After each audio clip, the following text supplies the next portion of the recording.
Joyce Appleby's The Relentless Revolution fundamentally challenges how we understand capitalism. For decades, popular and economic thinking has treated capitalism either as an inevitable expression of human nature, something people naturally do when given the chance, or as a purely mechanical system driven only by profit and technology. Appleby dismantles both assumptions.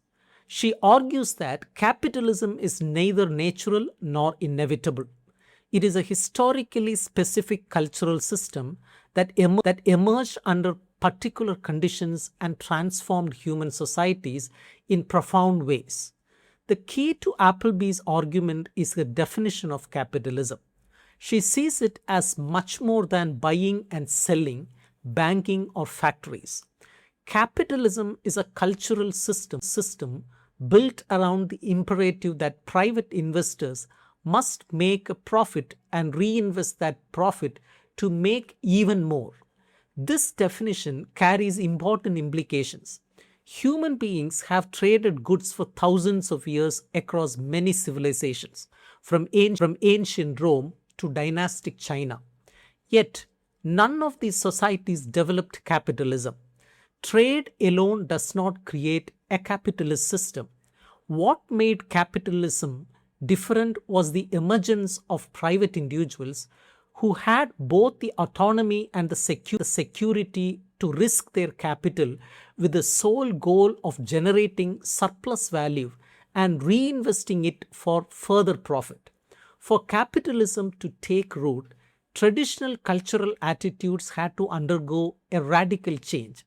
In pre capitalist societies, innovation was typically viewed with suspicion.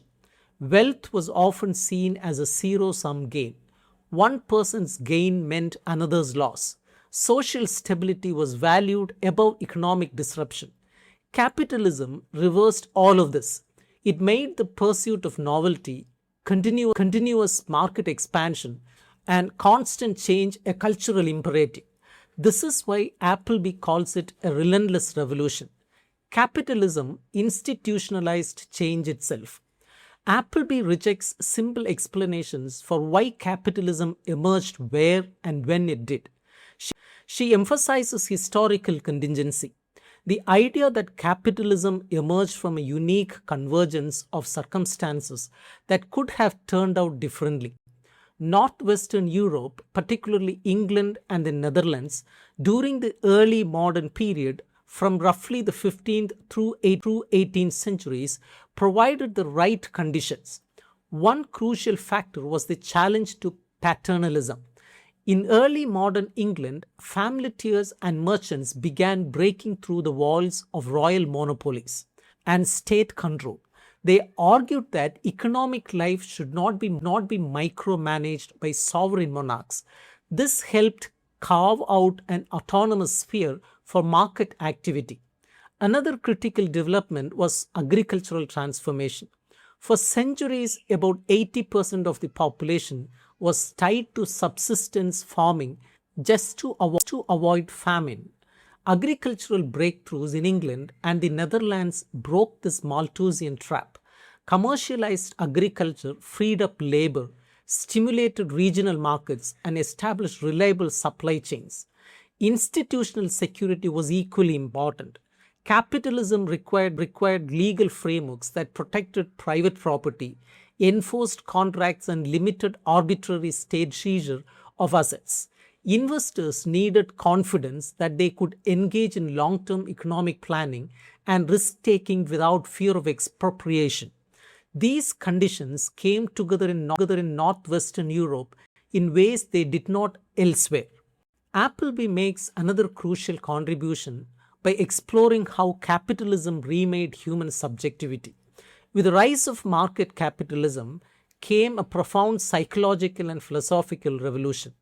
Thinkers like Adam Smith famously argued that the desire to better our condition is innate, that it comes with us from the womb and guides our economic behavior. Appleby historicizes this shift.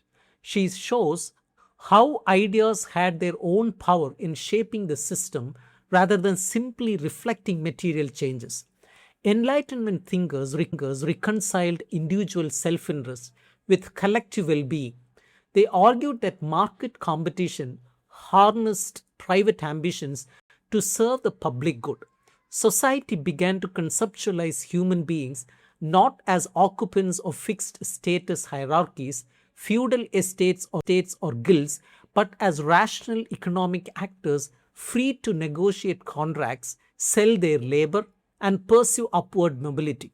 This new economic self was a cultural invention, not a natural discovery. Appleby stresses that capitalism has never been a monolithic or uniform structure.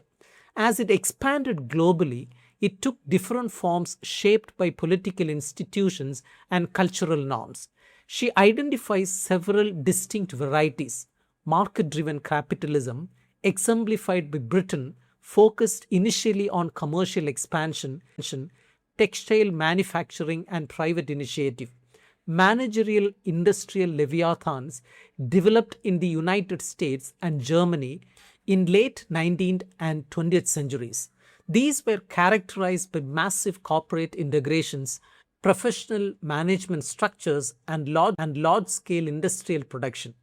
Government-directed development appeared in economies like Japan, where the state played an active directive role in accelerating industrialization while preserving specific cultural traditions. Throughout this diversity, Appleby emphasizes that the capitalist marketplace has always been politically and socially constituted. Markets did not exist in a vacuum.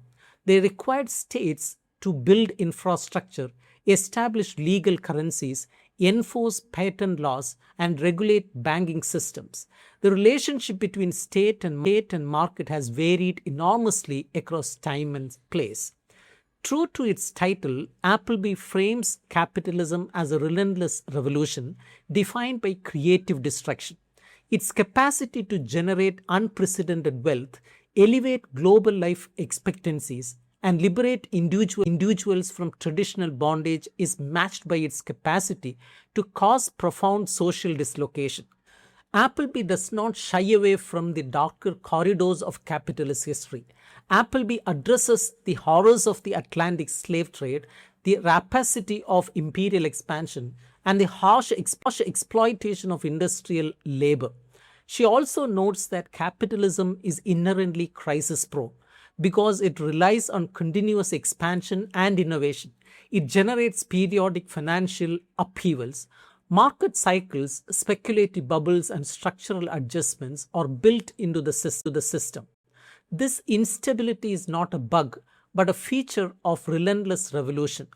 Appleby's work provides an indispensable framework for understanding our contemporary world.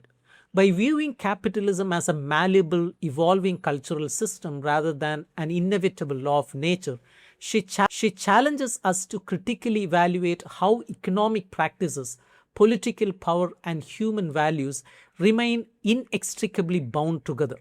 Capitalism has no single essence or predetermined trajectory. Its future remains open to human choice and cultural transformation. This recognition is both intellectually liberating and politically significant.